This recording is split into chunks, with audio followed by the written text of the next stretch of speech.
నమస్కారం గంటారావానికి స్వాగతం. ముందుగా ప్రధాన అంశాలు. డ్రగ్స్ పార్టీ కేసులో ప్రభుత్వం కీలక అడుగులు. డీసీపీ యోగేష్ ఆధ్వర్యంలో సిట్ ఏర్పాటుకు యోచన.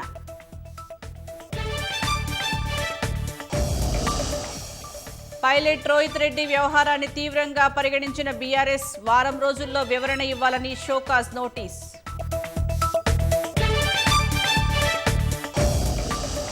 గవర్నర్ ప్రసంగంపై ధన్యవాదాలు తెలిపే తీర్మానంపై చర్చ.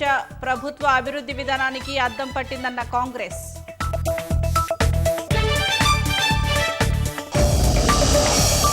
ఇరాక్లో అమెరికా రాయబార కార్యాలయంపై మరోసారి దాడి. ఎంబసీ దిశగా డ్రోన్లు, రాకెట్లు దూసుకువచ్చాయని సైన్యం వెల్లడి.